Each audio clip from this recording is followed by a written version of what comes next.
and I'm excited tonight to be able to let you in on an upcoming event being staged by the Cloudy Nights Electronically Assisted Astronomy, that's EAA Messier Marathon team. Now, the way this team came together is kind of an exciting story in and of itself.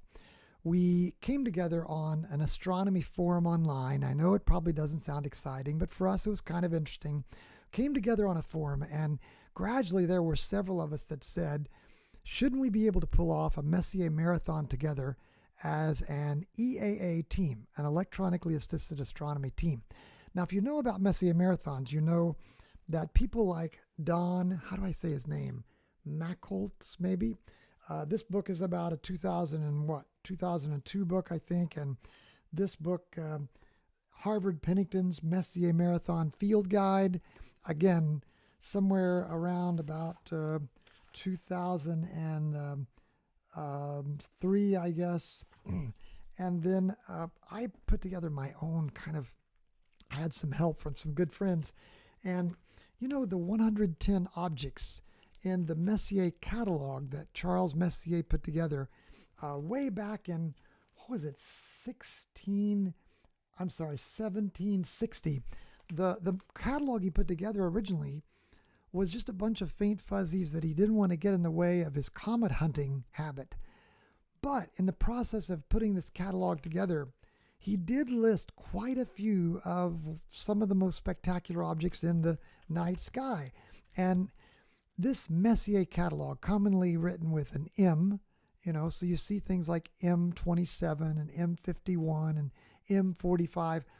This catalog of 110 objects, it's not a perfect catalog, but it's a pretty good catalog for 1760. He was imaging from the top of a hotel in Paris in a light-polluted city with a very primitive telescope device. It's amazing that he was able to do what he did. And in the process, I think he discovered somewhere around 40 comets. But this list of things not to get in his way so that he wouldn't think they were comets has become a really great list for amateur astronomers who want to get started in the night sky. And along about, the late, 1997-ish or so, some people began to theorize, it was way before that, I think. Some people began to theorize that maybe you could do all 110 objects, view them all in one night if you just caught the right time of the year. So here's the way to get started with us. First, go to the Cloudy Nights homepage, and I'll just bring it up here on the screen so you can see it. Cloudy Nights homepage, cloudynights.com, and then under forums, go down to astrophotography and sketching, and then move to electronically assisted astronomy, or EAA. I'll put the direct link of the very thread that we're using to plan this event in the description of this video, so you can jump right to it. Join Cloudy Nights forum, start brainstorming with us there on that forum, and that'll get you started, but better act quickly because this is coming up fast. Another thing you can do is go over to the home page of the Messier Marathon, if there is such a thing. I mean, the Messier Marathon is an idea rather than an organization. But there is kind of an informal place where down through the years, people have kept track of Messier Marathon ideas. Now, I'm looking here, and it turns out that it was invented independently by several North American and perhaps one Spanish amateur astronomy in the 1970s. So we'll get our facts straight here. This page that you can see in this link, and you can stop the video. I'll put this also in the description so you can jump to it as well. This link will tell you about the Messier Marathon, and also it has the history of who tried the marathon during each year. And our group came together and said in 2021 we wanted to tackle this, and there we are, Cloudy Nights Electronically Assisted Astronomy EAA team. And this is a history of what we did to get it started. And lo and behold, in the results page, I think it looks like here that our team is the only team in the world that managed to image and observe all 110 objects in one night. Up in the upper right-hand corner, I'll try to put the link of the 12-hour version of that marathon. You don't want to watch that. It's 12 hours long. But it was a lot of fun for us. Staying up all night like that. It was like a camp out, going deer hunting. Except we were Messier Marathon target hunting. I'll also try to put the link of a 30-minute compressed version. That's the one that you're most likely to want to watch. And in 30 minutes, it kind of tells the story of what happened during that night. Well, as we were wrapping up, we didn't even want to leave. It had been so much fun. Not only did we form friendships that have endured throughout the last year, and in fact, grown closer, friendships that have actually nourished and grown, but also we got this idea, wouldn't other people want to try this with us? And so sure enough, although we were just 8 guys last year who tried to pull this off, and by God's grace pulled it off, over the year we've met every month, and little by little others have joined us. First it was a dozen, and then 15 and 20. Now we have over 70 EAA implementers, electronically assisted astronomers, who want to tackle this together. Now let me just do a quick 1-minute explanation of what we mean when we say EAA. Electronically assisted astronomy is when you substitute some kind of camera device in place of the eyepiece, and you use that camera to collect the light. And there are a few things that help you out. Because you're using a camera, it can first of all be more sensitive, but it's taking multiple exposures, maybe multiple time exposures, and using special software designed for this purpose to kind of, as it were, like stack the images and kind of average out the light and average out the dark. And it makes the picture stunningly more beautiful in the very same amount of time that you might have looked through an eyepiece. But instead of just looking through an eyepiece, you can have now 4 or 10 people gathering around an iPad or a large flat screen TV, and what we've done throughout the pandemic is learn to broadcast this over live streams like this one.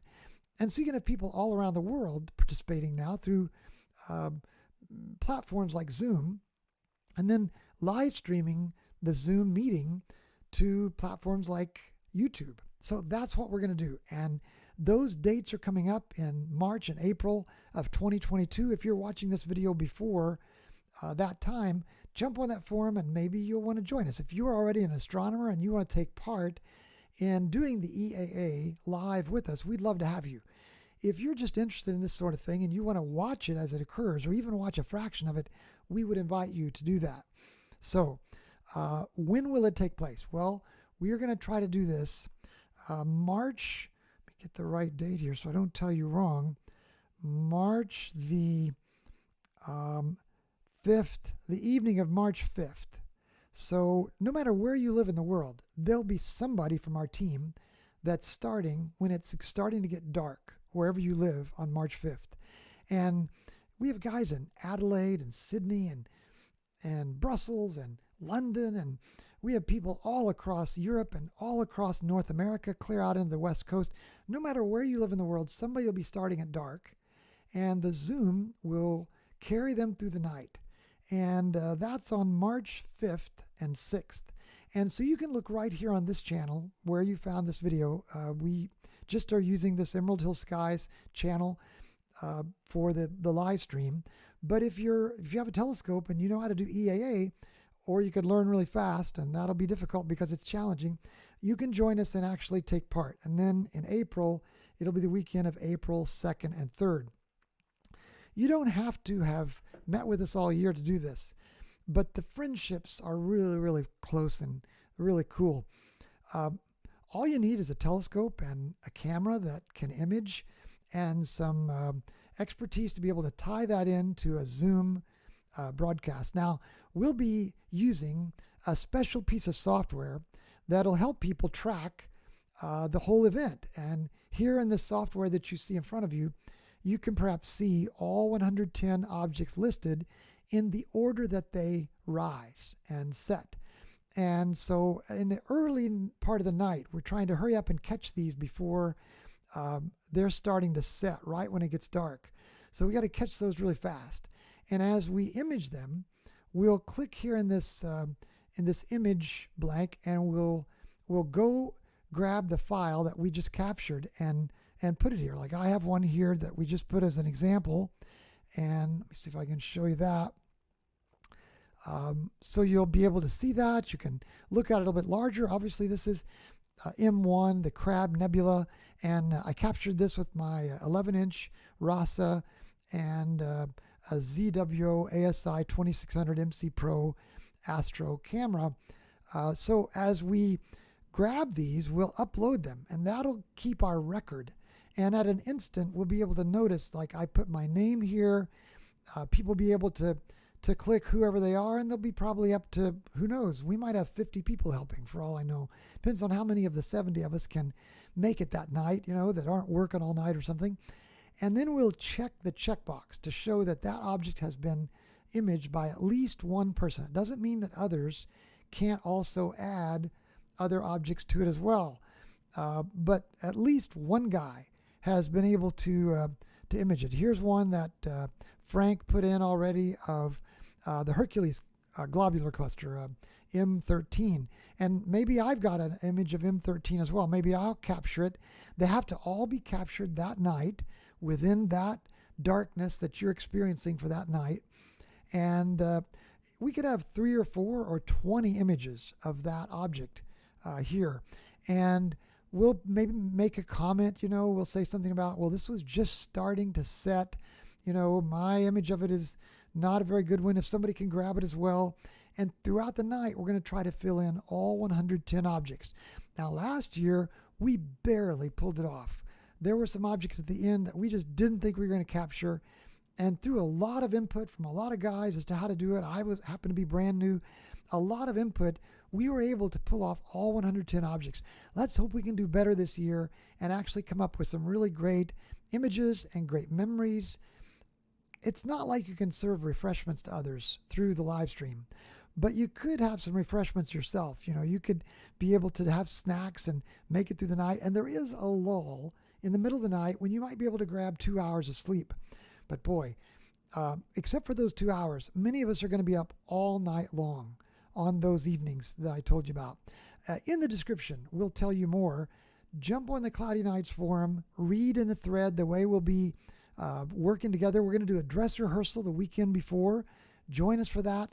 And I really hope you can be a part of this. I think it'll be a lot of fun, and it won't be as much fun unless you are there. Even if you're not going to be one of the ones gathering the images, we hope you'll meet us on the live stream. It'll be right here, and you'll see the little live stream. It'll be going all through the night on that evening of March 5th, and probably again on the evening in April. It'll be going all through the night. So join us for the live stream. Put in comments to try to keep us awake. And if you would, please cheer us on. And we'll look forward to seeing you that night. It should be a lot of fun. And thanks a lot for being a part of this. So God bless. Have a great evening. And thanks again for watching. We'll see you in the